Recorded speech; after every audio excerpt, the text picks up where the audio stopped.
Volta às aulas em época de pandemia. O artigo 227 da Constituição Federal destaca que a infância e a adolescência devem estar em primeiro lugar. Mas o que isso quer dizer? Prioridade absoluta significa dizer que as nossas crianças e adolescentes deverão estar em primeiro lugar nas nossas ações e na dos governantes e políticos de todos aqueles que elegemos, do seu município, do seu estado e do governo federal. Isso deve ser a primeira preocupação. Enquanto as crianças e os adolescentes não tiverem todos os seus direitos adquiridos, o Estado não pode priorizar o dinheiro do orçamento público com quaisquer outras coisas. Como reabrir as escolas de forma segura? As aulas voltaram nesta segunda-feira, dia 8 de fevereiro, na rede pública dos estados de São Paulo e Rio de Janeiro. Outros estados também já confirmaram o retorno para o mês de fevereiro e março. Enquanto cientistas e autoridades debatem a reabertura de escolas, professores, diretores e pais já se preparam para encarar a nova realidade. A pediatra e professora Ana Escobar é uma das vozes favoráveis à abertura dos colégios e defende que é necessário pressionar governantes para que as escolas tenham condições básicas de higiene e ventilação. Na avaliação da médica, uma das mais conceituadas do país, que nós conhecemos, ela tem mais de 30 anos de experiência clínica. As crianças mais pobres são as mais prejudicadas, já que a sua maioria não possuem acesso aos meios digitais necessários para seguir o ensino à distância. O cenário é muito complexo, muitas variáveis estão envolvidas nele. E a gente tem que pensar em cada situação, pensando estritamente do ponto de vista da idade das crianças. Sabemos que crianças pequenas, com menos de 2 anos, não devem usar máscaras e não têm noção nenhuma do que seja distanciamento social. Então, a volta às aulas nessa faixa etária será uma exposição dessas crianças ainda maior, não necessariamente à saúde das crianças, mas de seus familiares, Isso é uma coisa a ser levada em conta. Então, precisa ver se essas crianças moram com pessoas que estejam no grupo de risco ou até pode ser um próprio risco para a própria criança de 2 aninhos. De 2 anos até o ensino fundamental, as crianças já devem usar máscaras. É difícil fazer com que elas fiquem com a máscara o tempo todo na escola. Entender o que significa distanciamento social para essas crianças também pode ser uma certa dificuldade.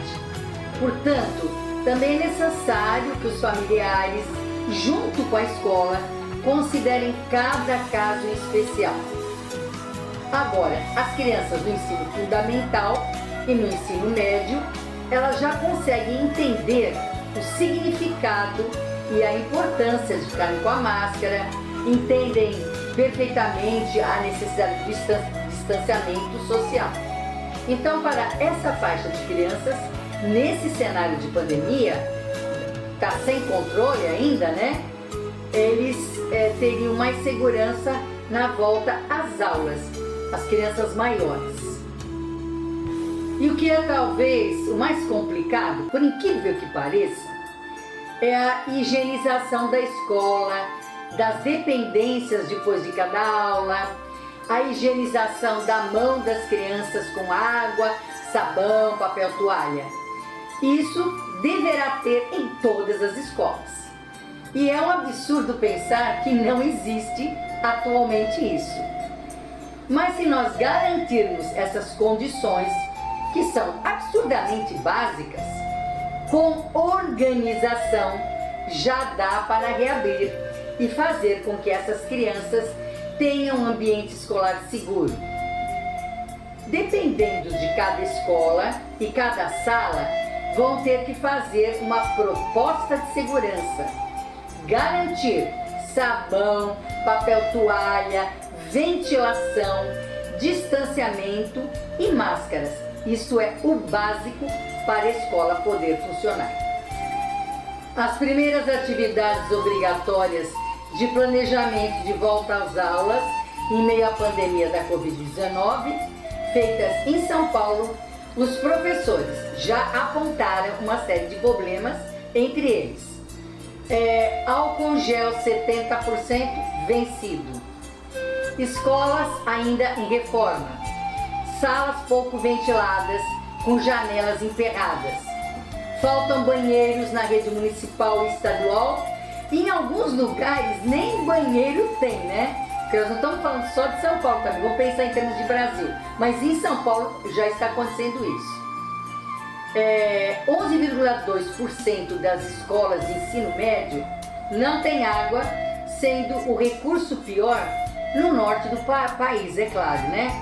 Mas acontece nas periferias de São Paulo e do Rio também. Além disso, 39% das escolas do Brasil não dispõem de estruturas básicas para lavagens de mão. Mesmo na capital paulista, né, que é uma cidade rica, a mais rica do país, segundo o relatório do Tribunal de Contas do município, mostram que em 2019 havia falta de papel higiênico, sabonete, tampos de privada, portas e torneiras e outros itens na maioria das escolas municipais. A nossa população de trabalhadores entram diariamente em transportes públicos lotados e não conheceram o isolamento desde o princípio da doença, ou seja, estão expostos diariamente ao vírus.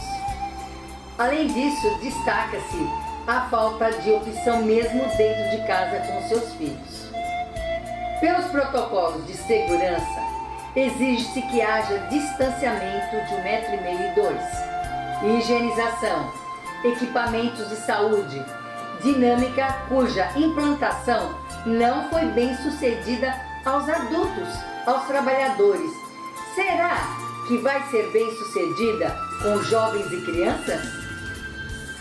Um problema específico da Covid-19 é que cientistas acreditam que muitas crianças são assintomáticas. Elas podem não estar apresentando os sintomas da doença e mesmo assim agindo como propagadoras de vírus.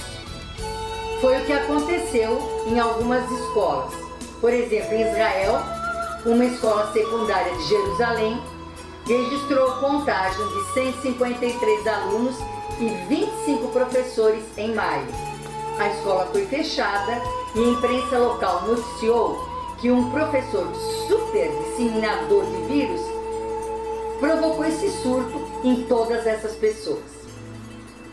Os relatos do caso de Covid-19 em escolas primárias já são raros, quase não existem. Também aconteceram alguns casos esporádicos em pré-escolas e escolas em Toronto, Montreal, no Texas, Canadá e Estados Unidos. Na avaliação da juíza Simone Gomes Casoretti, escolas localizadas em áreas classificadas nas fases vermelha e laranja não deveriam reabrir. Aulas online. Falta estrutura de computador, internet e acesso remoto. Nem todos têm o privilégio de ter internet. Cerca de 5.500.000 crianças e adolescentes não tiveram o direito à educação em 2020 porque não tinham internet nem computador. Pessoas de baixa renda ou de zonas rurais são as mais prejudicadas. No Brasil, 58% dos domicílios não têm acesso a computador e 33% não dispõem de internet. Ensinar à distância não se equivale a ensinar presencialmente. É muito diferente, né? Apesar do avanço da educação à distância, né, muitas instituições de ensino, inclusive de nível superior, não estão ainda familiarizadas com essas ferramentas tecnológicas, nem com as metodologias envolvidas, o que pode acabar criando dificuldades e prejuízo aos estudantes. E é claro, né, os demais privilegiados, que têm uma certa condição, eles conseguem fazer o ensino à distância, mas a maior classe, que é a classe média e a classe mais pobre, não vai conseguir. As razões para o fracasso escolar são múltiplas, segundo a Unicef, Fundo das Nações Unidas para a Infância. Entre elas estão, primeiro, a falta de condições básicas de segurança alimentar. Segundo, a falta de acesso a insumos de qualidade como tecnologia e internet. Terceiro, a falta de conexão entre o que é ensinado e a realidade dos estudantes, o que provoca um profundo desinteresse. Quarto, a discriminação em relação às crianças e adolescentes pobres, LGBT, com deficiência, negros ou indígenas. Quinto, a gravidez na adolescência. E sexto, a necessidade de trabalhar. Os pediatras alertam para vários problemas. A falta de aulas teria consequências graves para a saúde mental e desenvolvimento dos alunos. Ela agrava a desigualdade de oportunidades entre os alunos, com crianças que vivem em situação econômica mais frágil, não conseguindo acompanhar aulas online. Pode-se aumentar o risco de violência, abuso e exploração sexual, sobretudo em meninas, levando também a um outro problema, que é a evasão escolar. A mãe se acomoda e deixa as meninas tomando conta dos irmãos, né? Cuidando da casa e não voltam mais para a escola. Muitos pais não estão podendo trabalhar para cuidar de seus filhos, prejudicando a renda familiar. E existe também um grande dano ao longo do tempo e também para a economia, que o tempo de aula perdido terá impacto na educação e nas habilidades dos alunos, que estarão menos preparados para o mercado de trabalho, podendo resultar em uma perda salarial de até 5% no futuro. No entanto, o retorno deve ser gradual e, para viabilizar esse momento, muitas escolas adotaram o modelo de aulas híbridas. O formato não se trata apenas da transmissão de aula ao vivo, mas sim de integração entre aulas online e presenciais, alternando conteúdos que se complementam. E há também escolas e universidades que optaram por restringir o ensino ao ambiente virtual por mais de um período. Quais são os principais prejuízos de um prolongamento de fechamento de escolas? Do ponto de vista de aquisição de conhecimento, estritamente houve um grande prejuízo, mas é sempre recuperável, não tenho dúvida disso. A circunstância da pandemia é como se nós estivéssemos num momento de guerra.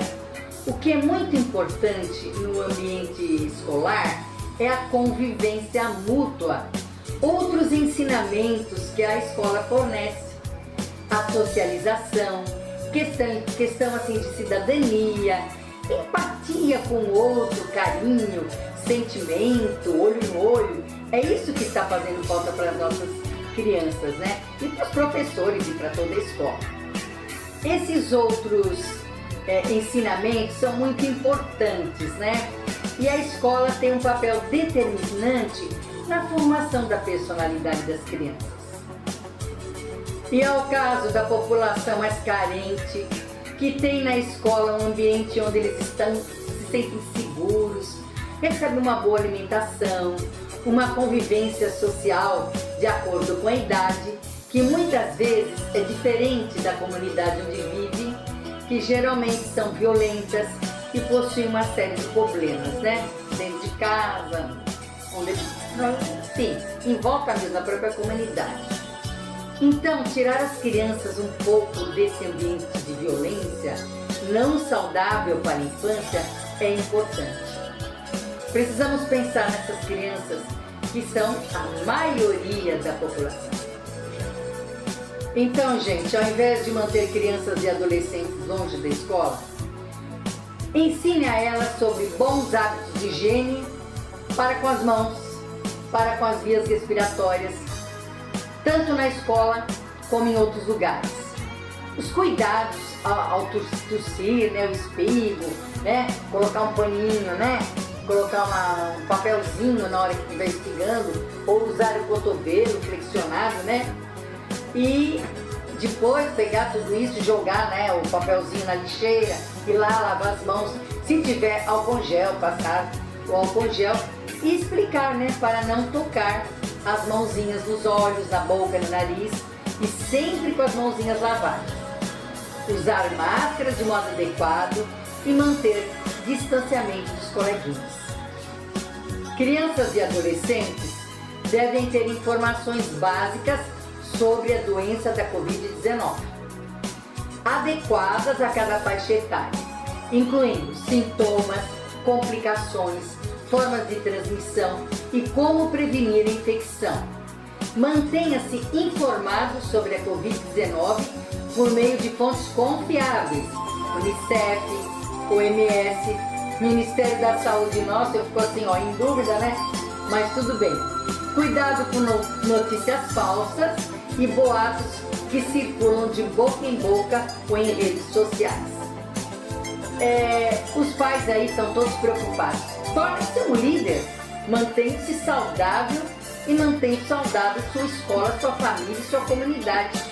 E compartilhe com sua família, seus amigos, especialmente com suas crianças e crianças em geral, né, as mais novas, aquilo que você aprendeu sobre a prevenção da doença e cultive bons hábitos, lavar as mãos, use máscara, mantenha distanciamento social, se precisar na sua casa, na rua, se for fazer alguma festinha, assim com poucas pessoas, porque você é que vai educar os seus filhos.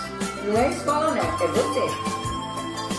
Cobrar das autoridades uma articulação nacional em que se estabeleçam as diretrizes sanitárias e as ações efetivas de estruturação das escolas, sempre ouvindo e se adequando às comunidades onde a escola está. Além disso, defender que professores e todos os funcionários da escola sejam incluídos mais rapidamente possível na vacinação. Começou-se a vacinação, professor e escola é prioritário. E que seja elaborado um plano efetivo para garantir o acesso ao ensino remoto aos estudantes que não puderam assistir às aulas por esse meio, e internet para todos, e que provavelmente ainda vão precisar de utilizar desse recurso, já que o ensino online e o rodízio de estudantes é a nova realidade que pode continuar em 2021 e 2022. As vacinas estão aí batendo na porta, lentas, muito lentas, e a gente entende que as crianças estão no final da fila, exatamente porque sabemos que elas têm quadros mais brandos, se tiverem, né, alguma manifestação do vírus. Cerca de 90% são assintomáticos ou leves. Então, o perigo é que eles entrem em contato, né, com as pessoas idosas dentro de casa. Eu relutei em aceitar até que todos os argumentos científicos me convenceram. Sou professora, 35 anos de sala de aula, conheço o que é sala de aula, sei como são os alunos de várias idades, todas as faixas etárias eu já passei. Mas eu pensei o seguinte: temos que pensar numa reabertura pensada, organizada, estruturada que dá sim para ver. Muitos pais estão com medo de que as crianças possam transmitir a doença para os adultos e para o grupo de risco, já que muitas convivem com avós e pessoas mais velhas. Então, como lidar com essa questão? Cada família pode ter o seu direito de opção. Se um grupo familiar que convive com pessoas mais velhas ou grupo de risco, pode-se optar por não mandar os filhos para a escola e tentar uma forma de aprendizado virtual, porque seriam quase 2 longos anos longe da escola. Se os grupos de riscos que convivem com as crianças fossem vacinados, tudo dará certo. Isso minimiza o problema das famílias. Vamos vacinar os idosos, gente? Temos uma série de conteúdos que dão orientações bem completas como agir nessa situação. Então, eu vou deixar aqui para vocês. Procure Unicef. Vai lá, Google, Unicef. E vocês têm lá. 1. O que os pais precisam saber para proteger a si e suas crianças. Podem procurar também 8 dicas da Unicef para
acreditam que o poder realizador reside no interior de cada ser humano.